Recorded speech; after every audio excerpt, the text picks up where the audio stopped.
Did you know that there are 20 different types of kissing?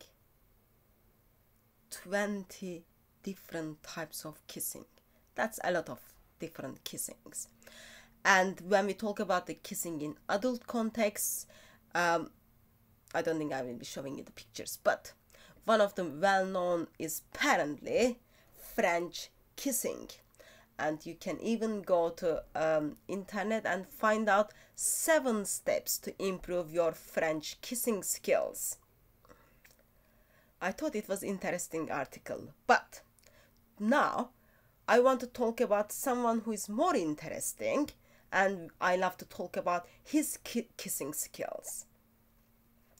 Of course, I don't think it will take Arshstein to guess who I'm going to talk about. I'm going to talk about man called Muhammad, who is identified as the Prophet of Islam. It's not only Muhammad is interesting with all what he does, the kids, or what he does, the slaves, how he sports the... His list goes on. Anyway, it will just change the focus of the video.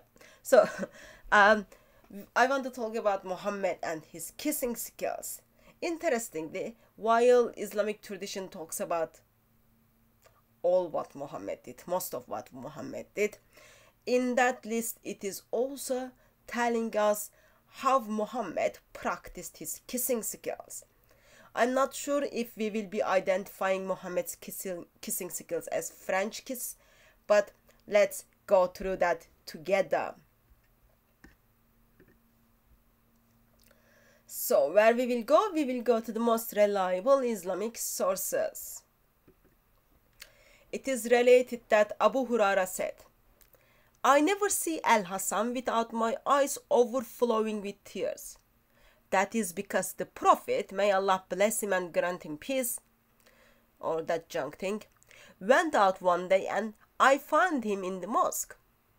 He took my hand and I went along with him. He did not speak to me until we reached the market of Banu Kanuka. He walked around it and looked. He's doing like window shopping. Then he left and I left with him until we reached the mosque.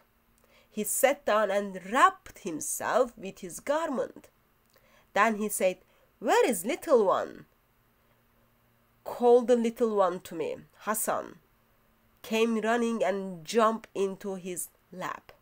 He's calling the little one. Little one name is Hassan, that's his grandson.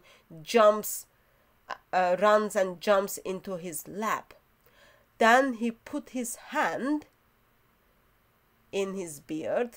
You get to see sometimes that in the Middle East when creepy mans just play with their beards before they rape people. So he put his hand in his beard. Then the Prophet, may Allah, blah blah blah blah, the Prophet opened his mouth and put his tongue in his mouth. Muhammad opens his mouth and put his tongue, Muhammad's tongue, goes into mouth of Hassan.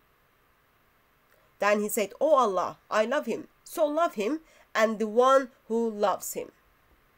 Oh Allah, the way I'm showing my love to Hassan, by putting my tongue into his mouth, as a man, I am putting my tongue to child's mouth to express my love." And then of course he kindly asked Allah to love Hassan and also love those who love Hassan. Very, very, very disturbing. Very, very, very disturbing, of course. Very disturbing. Let's move on. Let's move on. This is very creepy. Very creepy. You can even kind of put together, oh, it seems Muhammad's desire is not only for little girls. Muhammad's desire is not only someone else's wives, for someone else's wives. Muhammad's desire is not only slave women's. Muhammad's desire is not only for who just killed his family and then took the woman, but also Muhammad's desire is for boys, little boys. Please come to the next hadith with me. A man comes to Muhammad and then says, "You people kiss the boys, we don't kiss the boys." Man finds this a bit strange that Muhammad is kissing the boys. Probably everyone heard one of the type of the kissing, one of 20, Muhammad is practicing on Hassan by putting his tongue into his mouth, into the mouth of this child. Everyone heard about it, and then people come and then ask him. I'm not even asking like, "Oh, you do this, we don't do it." Of course people don't do it. People have little bit moral standards. And it's not only that, of course. It's not only Muhammad's creepy relationship with boys. And then also Islam kind of brings like one of the nasty things out again. The Prophet said, "Whoever guarantees me what is between his legs and what is between his jaw, I guarantee him paradise."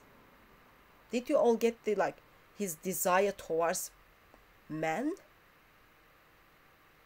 When a man guarantees to him what is between his legs, that's like his private part, translated by Muslims. When you guaranteed Muhammad your penis and what is between your jaw, that's your tongue, Muhammad guarantees you paradise. Too much sickening in here. For you to get to paradise, what you need to do? You need to give access. Muhammad needs to get access to your private part as a Muslim man, and also your tongue as a Muslim man. You are giving the access to your private part and your tongue to man called Muhammad, whom's supposed to be the best example to humanity. Strange thing is, it just doesn't stop there.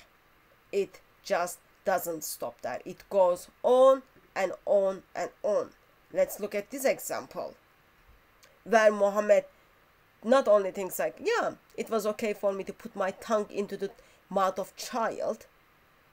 It was okay for me to ask people to give me access to their private parts and their mouth and their tongue. Now I will do one more step. One more step. What he does, he separates the legs of Hussein and kiss his little penis. He separates the legs of child and then kiss the child's private part. I don't know how much you already throw up, but it is sickening. It is sickening and sickening. You feel throw up whatever you had for breakfast, for lunch, or for dinner, but that is the beauty of man called Muhammad. That's why Allah identifies him as the man, best example to humanity, man, merciful to mankind. Why? You look at his examples and then it makes you to throw up. So please let me know if you think Muhammad was practicing French kiss, or what kind of kiss he's practicing. I love to hear from you, since we are discussing about one of the most wonderful men who couldn't even control his desires. He went behind the boys.